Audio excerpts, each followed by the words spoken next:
Welcome to the lecture on fundamentals of MIMO wireless communications. We are currently discussing the signal correlation properties, and we have gone halfway through the derivation of signal correlation. So, we start from the point where we left in the last class.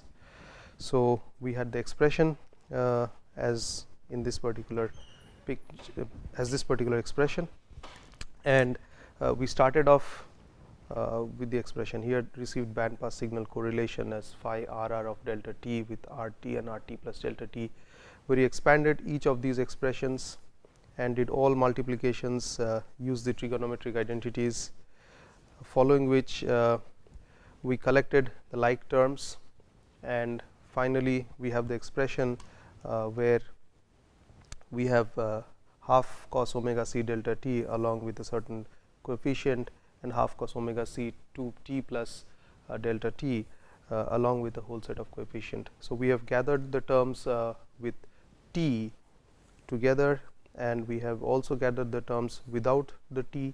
So, we have these two sets of. So, we have basically four functions with coefficients, of which two are with t and two are without t.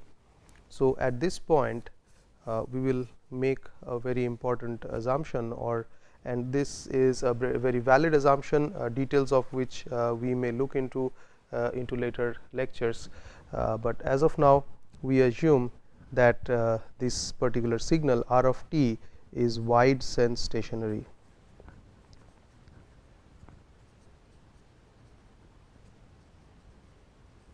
We will assume wide sense stationarity for this band pass signal, and that is quite valid, and it is proposed by a particular model known as wide sense stationarity uncorrelated scattering by a famous in a famous paper by Bessel in the 60s. So, we will simply use that result over here and see what do we get.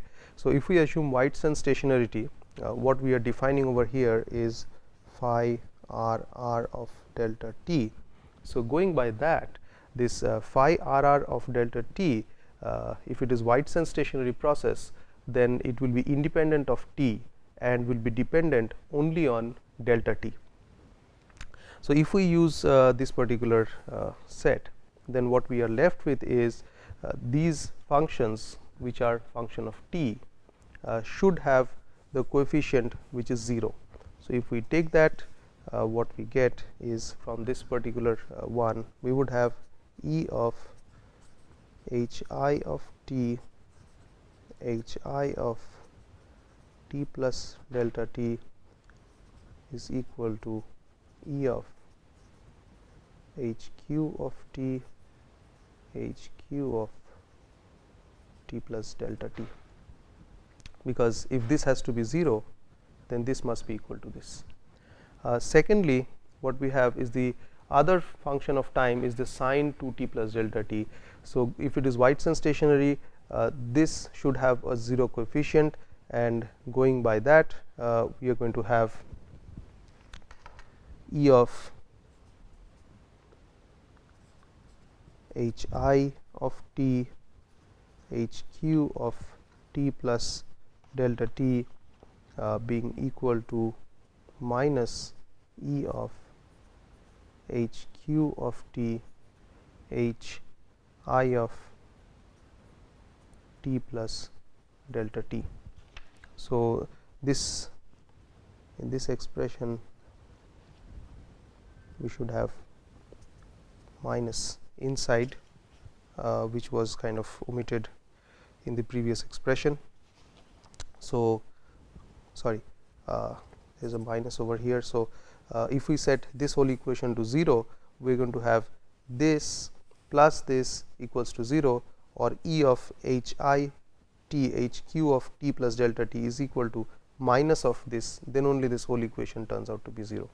So, if we now apply these solutions into this expression, what we will be left with is this first equation. There is a first expression, that means this term has gone to 0 because this is wide sense stationary. Similarly, this term has also gone to 0, and on top of which we have results that h I of t h I t plus delta t is equal to h q of t h q plus HQ t plus delta t. So, with these two being equal, we can use this in the first equation. That means, we are going to use this particular expression in substitute over here. So, we are going to get 2 Hi t plus delta t, because this is equal to this, and this 2 will cancel out with this half. So, we will be left with expected value of Hi of t, Hi of t plus delta t, 2 and half cancels out, cos omega c delta t. So, that is one of the terms that we are going to left with. Now, this term is also going to 0, which gives this is equal to minus of this. So, if we take that and replace it over here, then we are going to get HQ Hi is equal to minus of this term. So, we will be getting 2 times minus of this term. So, we will be getting the minus. So, and again that 2 and this half cancels out, minus E of Hi of t, HQ of t plus delta t with sin omega c delta t. Okay. So, now we have this expression for phi RR of delta t. So, we would have this as okay. This particular expression, we could replace it as autocorrelation of Hi parameterized by delta t cos omega c delta t, minus, similarly we could write the same for this. Now, instead of writing Hi HQ, one way of writing this would be HQ Hi delta t, indicating correlation of HQ with that of Hi. You could also write it Hi HQ, it is a matter of notation. We would be following this notation. So, wherever you are writing these things, you should follow the same way of representing this notation. It is not a uniform notation. In some cases, people would write HQ Hi, some cases you would get it as Hi HQ. So, we would follow this particular notation as used over here. Okay. So, this is phi RR delta t. Okay. So, looking at this expression, or if you would derive the expression for phi HH, you could also get it as phi HH delta t is equal to phi Hi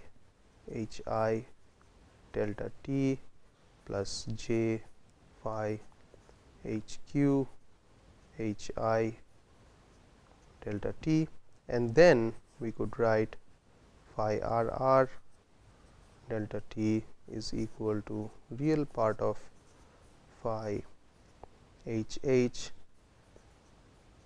delta t e to the power of j 2 pi f c delta t, where 2 pi f c is omega c. So, we have these 3 important expressions which describe the signal correlation. So, through the last expression, what we see is that the signal correlation in the band pass or the pass band can be related to that of the signal in the baseband equivalent through the carrier frequency and the real part of it, just like we have earlier written that R t or S of t is equal to real part of S tilde t e to the power of j 2 pi f c t. So, these expressions are similar, and what we can see is that again translating from passband to baseband and baseband to passband is identical, and hence it is related through this f c and the corresponding functions in baseband or passband. So, we can study the baseband equivalent or the complex envelope, and we could still characterize the channel. So, as of now, what we have over here is the passband correlation function is related to the I component of the baseband correlation function with cos and the cross component. So, there is autocorrelation component, there is a cross correlation component along with the cos omega c delta t and a corresponding sin omega c delta t. So, with these we would now proceed to study this phi hi and phi hi, because they characterize phi because only after only after expanding these components we will be able to completely characterize phi because phi is characterized in terms of phi Okay. So, from this point we proceed with our description of phi So, in order to study phi that means autocorrelation of the complex envelope or the baseband equivalent, we would first begin with the autocorrelation of the I components. So, what we have as hi, if you would remember, it is n c n cos phi n of t. At this point we would iterate the assumptions which we had made earlier, and they were that phi n is uniformly distributed, that means p phi n in the range of 2 pi, that means minus pi to pi. Why this was so? Because phi n had a term amongst others which is f c tau n, and we said that since f c is very high when it is close to gigahertz or few hundreds of megahertz, small changes in tau n would result in big changes in phi. So, we would make, so it is a reasonable assumption to make phi to be randomly distributed, and we can make the assumption it is uniformly distributed in the range minus pi to pi. We would also make the assumption that phi n and phi m are independent for n not equal to m. Now, this is again part of the assumption that we made Whiteson stationarity, because there is this the full model is Whiteson stationarity uncorrelated scattering, which leads to basically that the Doppler shifts in the different directions or the nth paths are independent of each other. We will try and see them at a later lecture. So, as of now we will use these assumptions which are common and which are fundamental in helping us derive these expressions. So, we try to calculate phi hi delta t, which is equal to expected value of sum of n equals to 1 to capital N C n cos phi n of t times m equals to 1 to n C m cos phi m of t. This is the expression, and again we will follow the same techniques. That means we will expand it. So, we could write sum over n C m C n phi n of t phi m of t, sorry, it is t plus delta t plus delta t. So, that would be E of, so we have a cos sorry, excuse me, we would write it as C n C m cos phi n of t cos of phi m of t plus delta t. So, we have a cos A and cos B. So, we will expand that, we will have n equals to 1 to n, and we will break it into two parts. So, the first part we will break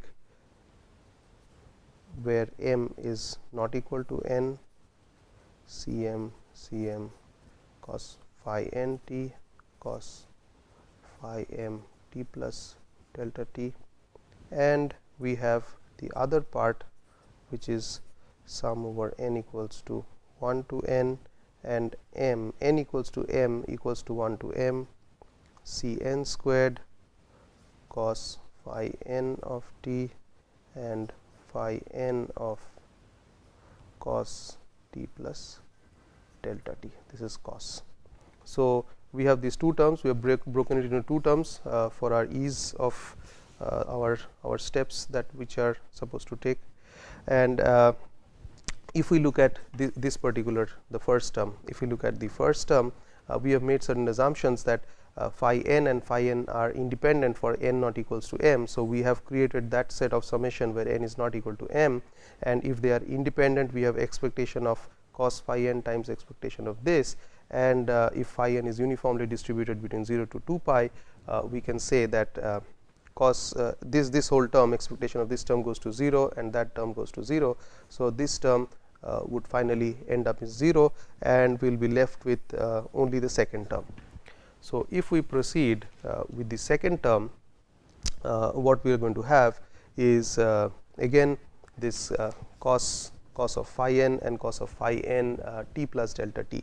So, this could be again broken up into two parts, that means cos of phi n t plus phi n t plus delta t and the one which is the difference. So, when we have that, we will be getting E of sum over n equals 1 to capital N C n squared, and of course, there is this half cos of phi n of t plus phi n t plus delta t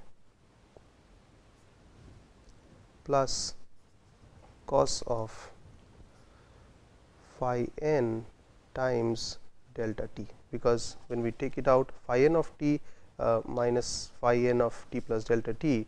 So, we will be left with this term, and if we look at phi n of delta t, this is 2 pi f d n times delta t.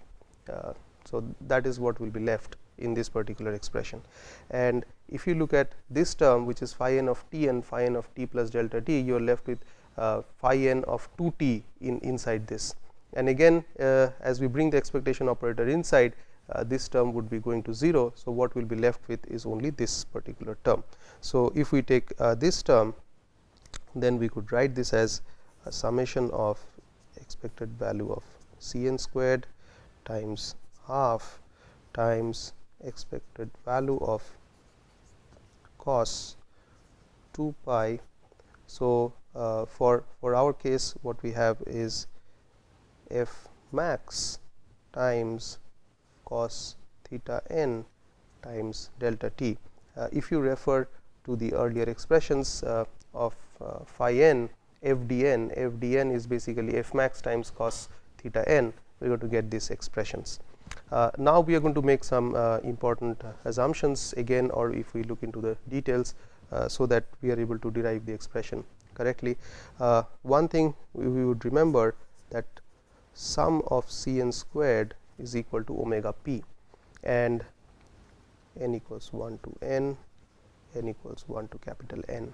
So, if we have the expectation operator on this, so what we would be getting is n times C n squared, expected value of C n squared is equal to omega p, or in other words, expected value of C n squared equals to omega p by n. So, we can say this over here. Now, on this expectation operator, this expectation is to be taken across theta n, and to do that we basically need p of theta n. So, p of theta n is basically probability of the ray or the nth path arriving at a particular theta, and we make again the assumption that means what we are talking about is there is the transmitter, there is the receiver. So, rays keep coming from different directions. This is the first path, the second path, the third path. So, the first path, what is the probability that first path comes to a particular direction?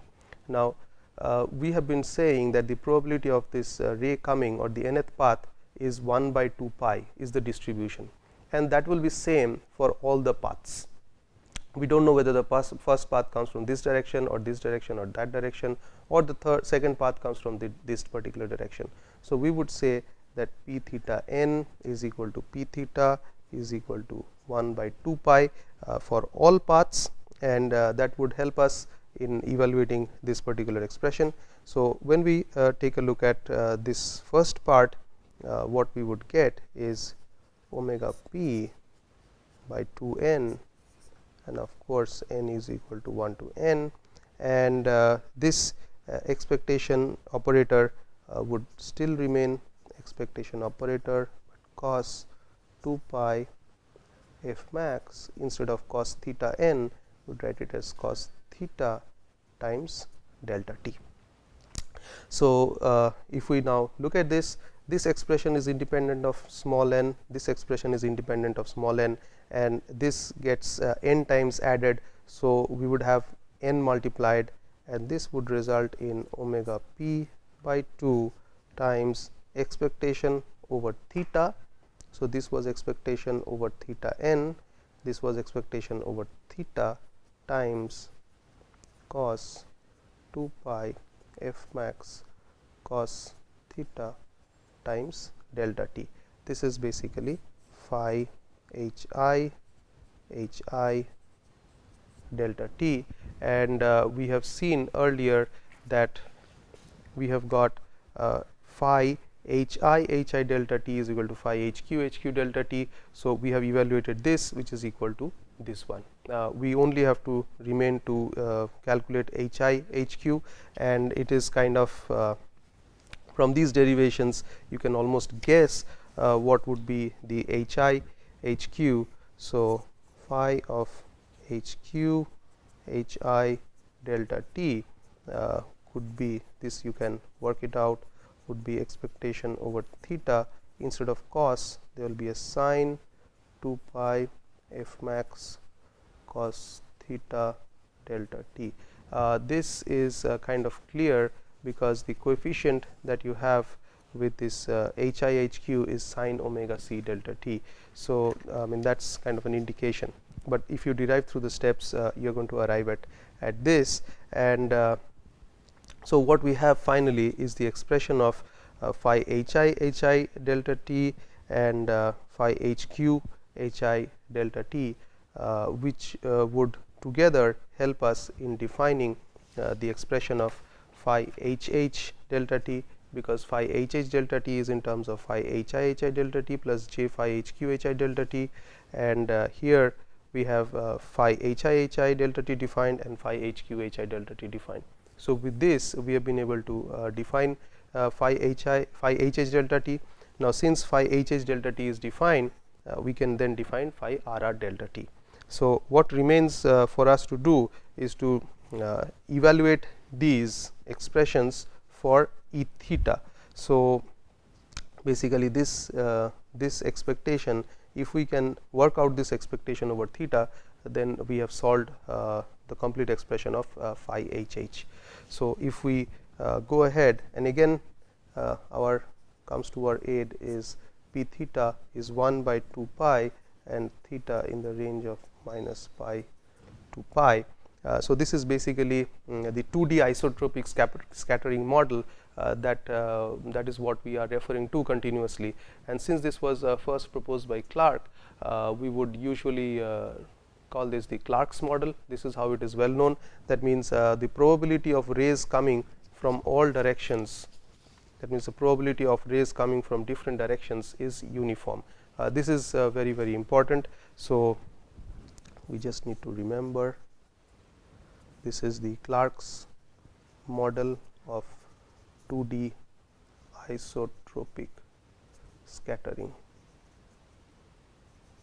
This is a very famous model, and if we follow this and we try to evaluate phi h I delta t, what we get is omega p by 2. That means we are evaluating from this point, and to do this E of theta, we get minus pi to pi cos 2 pi f max cos theta. Now, we have the term that this has to be calculated. So, to calculate this we need to have two things. One is p theta, and also we need to identify what is the gain of the antenna as a function of theta, because sometimes there are directional antennas, sometimes there are omnidirectional antennas. Again, in the 2D isotropic scattering model, we will assume that the gain of the antenna with respect to direction g theta is equal to 1. That means it is the same gain in all directions. So, ideally speaking, we have to have g theta, p theta, d theta. So, this actually gives us a general method of calculating the correlation function. So, we have used we will be using p theta equals to 1 by 2 pi, and we will be using g theta equals to 1 in our case, but this expression could be used for other situations where p theta is not equal to 1 by 2 pi and g theta is not equal to 1. So, from this point the results would be deviating. So, we could get omega p by 2 into p theta being 1 by 2 pi minus pi to pi cos 2 pi f max delta t times cos theta. I have just moved delta t on this side d theta.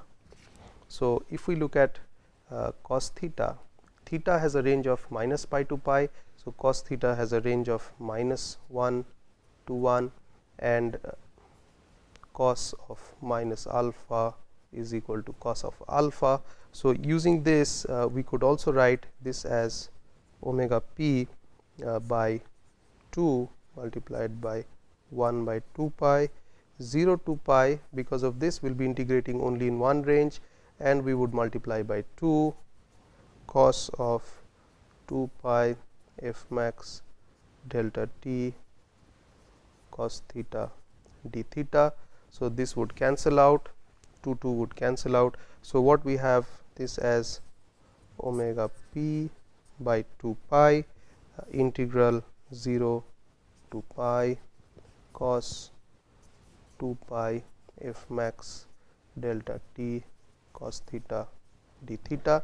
And this could, because again of cos theta being in the range of plus minus 1 and cos of minus alpha being equals to cos of alpha, you could also write this as 0 to pi cos of 2 pi f max delta t sin theta d theta without any change in your expressions.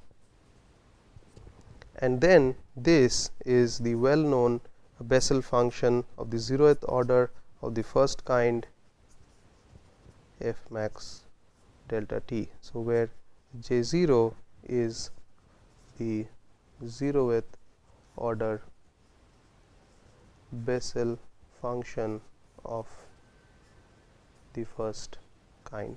So, what we have derived to this point is the autocorrelation function or the phi hi component of delta t, which has come out to be a Bessel function of the first kind of 0th order, and the expression would look like the figure would look like the one we have here. As you can clearly see, this is the x axis, which is indicating in this particular figure. This figure is taken from Stuber. So, this notation for our example we will be having fm delta t on the x axis. So, that is basically normalized, because what we have on the x axis is omega p by 2 j 0 2 pi f max delta t.